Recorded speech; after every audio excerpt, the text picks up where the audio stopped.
ছোট্ট গ্রামের আলো। সবুজে ঘেরা এক ছোট গ্রাম। গ্রামটার নাম ছিল ধানখোলা।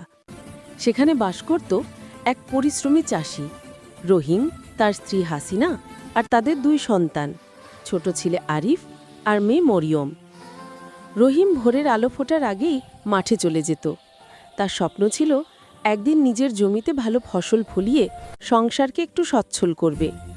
হাসিনা বাড়ির কাজ সামলাত আর দুই ভাই বোনকে নিজ হাতে পড়াতো। যদিও গ্রামটা ছিল ছোট, কিন্তু মানুষের মন ছিল খুব বড়। আরিফ আর মরিয়ম প্রতিদিন স্কুলে যেত। ওরা দুজনেই খুব মেধাবী ছিল। আরিফ স্বপ্ন দেখত একজন কৃষি বিজ্ঞানী হবে, যাতে বাবাকে ভালো ফলন ফলানোর উপায় বলতে পারে। আর মরিয়ম চাইতো একজন শিক্ষক হতে, যেন গ্রামের ছেলে মেয়েদের জ্ঞান দিতে পারে। এক বর্ষাকালে গ্রামের আশেপাশের মাঠ পানিতে তলিয়ে গেল। অনেক কৃষকের মতো রহিমের ফসলও নষ্ট হওয়ার উপক্রম। সবাই ভীষণ চিন্তায় ছিল।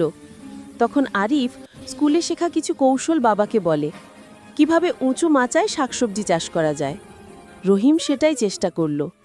আশ্চর্যের ব্যাপার, বন্যের মধ্যেও সেই মাচার সবজি একদম ঠিকঠাক বেড়ে উঠল। গ্রামের অন্য লোকেরাও রহিমের কাছে পরামর্শ নিতে শুরু করল, যার ফলে শুধু তাদের পরিবারই নয়, পুরো গ্রামই নতুন আশার আলো পেল। মরিয়মও গ্রামের ছোট ছোট বাচ্চাদের বিকেলে পড়াতে শুরু করল। তার পড়ানো গল্প, লেখার অঙ্কে শিশুদের আনন্দের শেষ ছিল না। এভাবে ধানখোলা গ্রামের সেই ছোট্ট চাষি পরিবারের পরিশ্রম আর ভালোবাসা ধীরে ধীরে পুরো গ্রামের ভাগ্য বদলে দিল। ছোট গ্রামটি এক নতুন জীবনের হাসিতে ভরে উঠল।